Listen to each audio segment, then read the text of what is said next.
අනුර කුමාර දිසානායක ජනාධිපතිතුමා හොරෙක් මංකොල්ලකාරයෙක් නෙමෙයි කියලා ජනතාව පිළි අරගෙන තමයි ජනතාව ඡන්දය දුන්නේ. මහා භාණ්ඩාගාරයේ ඩොලර් මිලියන 2.0ට කෙලියා කියන එක මතක කරන්න බෑ. මේ සල්ලි කවුද ගත්තේ? කොහෙන්ද ගත්තේ? මොනවද කරේ? IMF එකක් දැන් කනගාටුවෙන් ඉන්නේ මේවාට මොනවද උනේ කියලා. උගන්ඩා කුමාරි හාමිනේ ඔබතුමිය සම්බන්ධව හරි මං ආඩම්බරයෙන් කතා කරනවා. ඔබතුමිය එදා වේදිකාවේ කෑකෝ ගැහුවේ කොහොමද? ඕබොලේ මේ සල්ලි දැන් මොන ෆ්ලයිට් එකද ගේන්නේ යන්නේ? මොන ඩොලර තියෙන්නේ? අලුත් ඩොලරද පරණ ඩොලරද?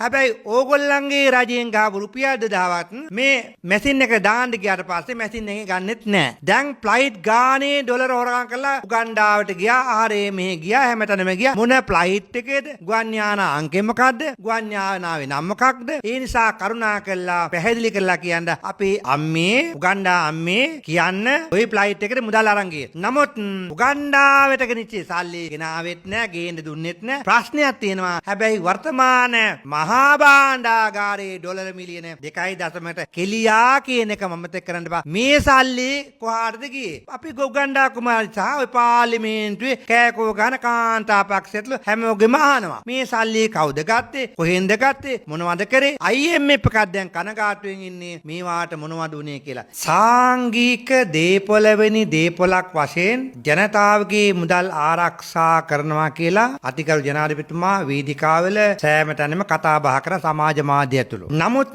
මේ වෙන විට ජනාධිපතිතුමාට නොයෙකුත් ආකාරයට හැම කෙනාම ඒතුමාට දොස් නගනවා මේ ප්‍රශ්නේ සම්බන්ධව. නමුත් මම කියන්නේ ජනාධිපතිතුමනි ඔබතුමා මේ සම්බන්ධ හොඳ අධ්‍යයනයක් කරලා ජනතාවට කියන්න මෙන්න මේ අය තමයි මේ දේ කළේ කියලා. අනුර කුමාර දිසානායක ජනාධිපතිතුමා හොරෙක් මංකොල්ලකාරයෙක් නෙමෙයි කියලා ජනතාව පිළි අරගෙන තමයි ජනතාව ඡන්දය දුන්නේ වර්තමාන ජාතික ජනබලවේගයේ නායක අනුර කුමාර මැතිතුමාට. නමුත් අනුර කුමාර දිසානායක ජනාධිපතිතුමා හොරෙක් මංකොල්ලකාරයෙක් නොවන බව අපිත් දන්නවා. නමුත් ප්‍රශ්නේ තියෙන්නේ ජනතාවගේ සල්ලි හොරාම් කරලා ජනතාවට පුදුමාකාර විදිහට බදුබර පටවලා මේ ජනතාව මේ වෙන විට මේ ජාතික ජනබලවේගයේ සම්බන්ධව කනගාටුවට පත්වලා තියෙනවා. අපි දන්නවා මුදල් අමාත්‍යාංශයේ ගරු ලේකම්තුමා විදේශ පුරවැසි භාවයක් තියෙන කෙනෙක්. ඒ වගේම තමයි මතකනේ පාර්ලිමේන්තු මන්ත්‍රී සහ අමාත්‍යවරියක් වශයෙන් ඩයනා ගමගේ මැතිණිය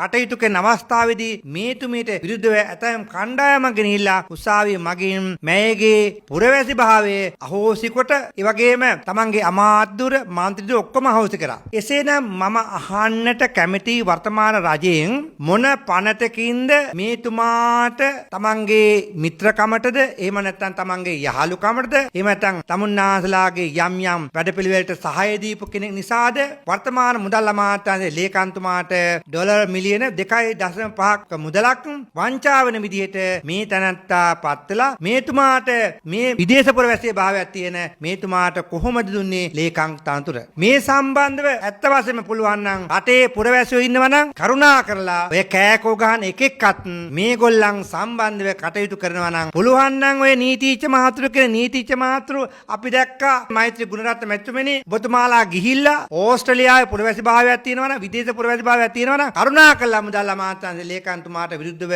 පැමිණිල්ලක් කරලා අධිකරණයට ගෙනවිත් ගරු නීතිච්ච මහතුමිනි මේ අයට මේ පුරවැසි භාවය අහෝසි කරන්නට එත රජයේ ලේකම් තනතුරු රජයේ කිසිම ආයතනයක විදේශ රටක පුරවැසි භාවයක් තියෙන කෙනෙකුට පාර්ලිමේන්තුව ඇතුළු මේ කටයුතු කිරීමට කටයුතු නොකරන ලෙස අධිකරණයෙන් තීන්දුවක් ගන්න.